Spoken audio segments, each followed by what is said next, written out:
नमस्कार दोस्तों, मैं दिव्यांश आप सभी का स्वागत करता हूं आपके अपने परिवार द एग्जाम बडी में। उम्मीद करता हूं कि आप सभी लोग सकुशल होंगे और अपनी तैयारी अच्छे से कर रहे होंगे। अब उत्तर प्रदेश में होमगार्ड बनना आपका सपना है और उत्तर प्रदेश में कुल लगभग 35 लाख फॉर्म पड़ चुके हैं। अब 35 लाख फॉर्म के अगेंस्ट में वैकेंसी तो 41,424 ही पद निकले हैं। अगर आप 35 लाख की भीड़ में शामिल होने के बाद ये 41,424 पदों के अंदर सिलेक्शन लेना चाहते हैं, वो भी ये पद केवल और केवल जिलावार निकले हैं। हर डिस्ट्रिक्ट के पद अलग हैं, उसमें भी कैटेगरी वाइज का आरक्षण। अगर इसके बाद भी सिलेक्शन लेना चाहते हैं तो आपको फोकस करना चाहिए कि किस तरह से आप इसमें सिलेक्शन लेंगे और कैसे कैसे क्वेश्चन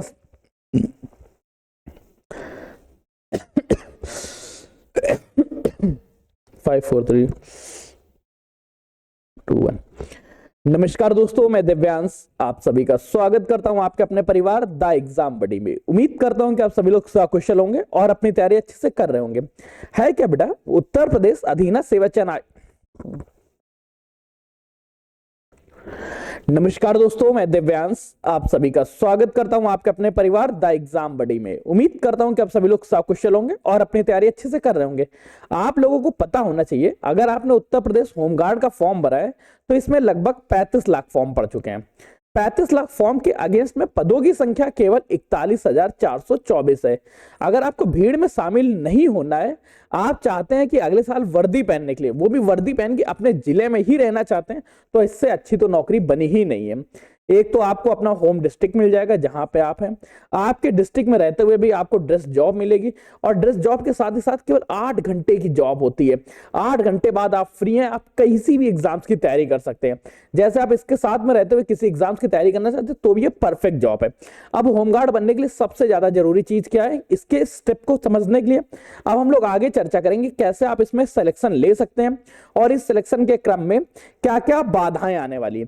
सबसे पहले चीज चर्चा करते हैं कि इसके किस तरह से सिलेक्शन होगा, सिलेक्शन प्रोसेस क्या है। इसमें बेटा 3 चीजें होनी है। सबसे ज्यादा इंपॉर्टेंट है रिटन एग्जाम। ये रिटन एग्जाम आपका 100 मार्क्स का होगा, 2 घंटे मिलेंगे और इसमें नेगेटिव मार्किंग भी नहीं है। जब बिना नेगेटिव मार्किंग के सिलेक्शन हो सकता है, केवल 100 मार्क्स लाने हैं, तो क्यों ना लाए जाए। फिर बेटा आपका पीएसटी होगा, डीवी होगा और पीटी होगा। पीटी बेटा एक नॉर्मल सा है जो उत्तर प्रदेश पुलिस कांस्टेबल में भी मांगा जाता है, वही इसमें मांगा गया, बहुत बड़ी चीज नहीं है, केवल सिलेबस चेंज किया गया। अब ये 100 नंबर कहां से आने, जैसे सामान्य ज्ञान, सामान्य विज्ञान, भारत का इतिहास। एक चीज ध्यान रखना, ये एक ऐसा एग्जाम्स होने वाला जिसमें 100 मार्क्स का जीके आएगा, तो एग्जामिनर पूरी तरह स्वतंत्र है। वो अर्थव्यवस्था में भी कुछ भी पूछ सकता है, सामान्य विज्ञान में भी कुछ पूछ सकता है, फिजिक्स में भी कुछ भी पूछ सकता है, केमिस्ट्री में भी, बायो में भी, इतिहास में भी सब कुछ पूछ सकता है, पॉलिटी में भी, यूपी जीके में भी पूछेगा, ज्योग्राफी में भी, पर्यावरण के बारे में भी पूछेगा, शिक्षा के बारे में भी पूछेगा, पुलिस का सामान्य प्रक्रिया के बारे में पूछेगा, खेल व पुरस्कारों के बारे में पूछेगा, त्योहार के बारे में पूछेगा, आंतरिक सुरक्षा के बारे में पूछेगा, साथ ही साथ भारत के पड़ोसी देशों के बारे में। ये पूरा पूरा सिलेबस है।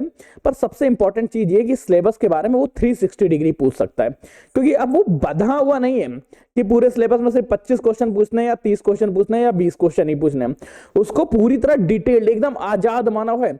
आजादी के साथ अगर वो 100 क्वेश्चंस बनाएगा तो 100 क्वेश्चन ऐसे ऐसी जगह बना लेगा कि बेटा धुएं उड़ जाएंगे। बहुत सारे एग्जाम्स आपने देखे होंगे जिसमें जीके आती है और लोगों से सिलेक्शन नहीं होता, केवल बेसिक कट ऑफ नहीं क्वालिफाई होती, जो जीके बहुत इंपॉर्टेंट चीज बन जाती। अब इस जीके को आपको करना क्या चाहिए, देखो किसी भी एग्जाम्स को तैयार करने के लिए आपको 2 तरीके अपनाने चाहिए।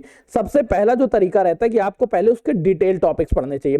डिटेल टॉपिक्स पढ़ने के बाद उसके प्रीवियस ईयर क्वेश्चन लगाने चाहिए जो टॉपिक वाइज हो। उसके बाद आपको करना चाहिए एरर सोल्यूशन मेथड।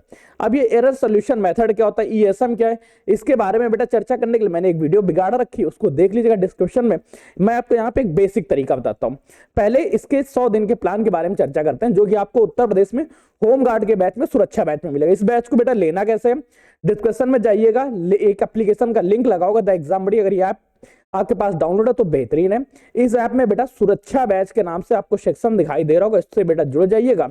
और अच्छी बात यह है कि अब ये सेशन आज से स्टार्ट हो चुका है 22 दिसंबर से। अगर आप अभी तक नहीं जुड़े हैं तो बेटा इससे जुड़ जाइएगा।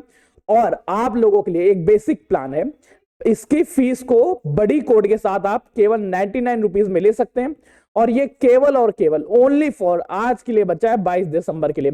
जो लोग बेटा इसके बाद अप्लाई कर रहे हैं इसकी फीस बेटा बढ़ जाएगी। अगर आज आप नहीं लेते तो इसकी फीस बेटा 299 होगी। अगर आप फिर भी चाहते हैं कि सर हमारे पास कुछ हो तो मेरे पे आपको नंबर एक दे दूंगा, उस पर आप कॉन्टेक्ट कर लेना। 22 दिसंबर को इसकी फीस केवल 99 आज लास्ट डे, उससे जुड़ जाएगी। अब बेटा इसमें तैयारी कैसे करेंगे, तो बेटा देखो सबसे पहले हम लोग चर्चा करते हैं कि इसकी तैयारी किस तरह से करनी चाहिए, कैसे हमें तैयार होंगे। तो बेटा सबसे ज्यादा इंपॉर्टेंट ये है कि अगर आपने इसमें सिलेक्शन बेटा अभी भी नहीं लिया तो आप छूट जाएंगे, सिलेक्शन के क्रम में बहुत पीछे हो जाएंगे। तो सिलेक्शन करना कैसे उसको बारे में थोड़ा सा देखते हैं और थोड़ी सी डिटेलिंग समझते हैं। अब देखो इसकी तैयारी करने की चर्चा करें तो तैयारी करने के लिए सिर्फ एक एग्जाम नहीं है, मैं आपको जो तरीका बता रहा हूं इस तरह से अगर आप तैयारी करना चाहिए। पहले आपको किसी भी सब्जेक्ट के डिटेल टॉपिक्स पढ़ने चाहिए। अगर आपने आज के दिन कोई डिटेल टॉपिक्स पढ़ा तो इसके जस्ट बाद इसके प्रीवियस ईयर क्वेश्चन लगा लेने चाहिए जो कि एग्जाम्स में पूछे गए होंगे। इसके बाद जैसे ही आप इस तरह से कंप्लीट सिलेबस कवर कर लें तो सिलेबस कवर करने के जस्ट बाद आपको एरर सोल्यूशन मेथड पर स्विच होना चाहिए। एरर सोल्यूशन मेथड क्या कहता है कि आप पहले एक टेस्ट पेपर दीजिए, इस टेस्ट पेपर में आपके जितने भी मार्क्स गलत हुए हैं, मान लेते हैं आपके 40 क्वेश्चन गलत हुए, तो ये गलत क्वेश्चन के टॉपिक लिखो और इसके सारे के सारे टॉपिक्स को पढ़ डालो। उसके बाद फिर दूसरा टेस्ट दो। जब आप दूसरा टेस्ट देंगे तब ये तो श्योर है इन 40 में से 5-6 क्वेश्चन तो सही हो चुके होंगे। अब गलतियां आपकी केवल 30 क्वेश्चन की होगी। फिर उनको दोबारा से लिखो गलत टॉपिक्स, फिर उनको पढ़ो, फिर तीसरा टेस्ट दो। इस तरह से अगर आप तैयारी करेंगे तो आपका सिलेक्शन हर हाल में हो जाएगा, क्योंकि हर टेस्ट के बाद आपकी गलतियां खत्म हो जाएंगी। देखो गलतियां करना गुनाह नहीं है, गुनाह एक गलती दोबारा रिपीट करना है। रिपीट तभी होगी जब हम उसके सिलेबस को ही ना देख रहे हो, हम उस पैटर्न को ही ना देख रहे हो, अपनी गलती को ही आइडेंटिफाई ना कर रहे हो। तो आपकी गलतियों को समाप्त करने के लिए द एग्जाम्स बडी की ओर से मैं दिव्यांश आप लोगों के समक्ष भूमि सुरक्षा बैच लेके आता हूं। ये सुरक्षा बैच आप लोगों को एरर सोल्यूशन मेथड के आधार पर तैयारी कराएगा। अभी बेटा स्पेशल ऑफर चल रहा है बड़ी कोर्स के साथ, बड़ी कोर्स के साथ चाहे तो आज आप इसको रिवील कर सकते हैं। आज आपके पास अंतिम दिन का मौका है। मिलते हैं बेटा नए सेशन नई जानकारियों के साथ। तब तक के लिए कीप स्टडी कीप स्माइलिंग, पढ़ते रहिए मुस्कुराते रहिए। पढ़ाई मुस्कुराहट एक साथ अच्छी लगती है, अकेले में दोनों अधूरे। तब तक के लिए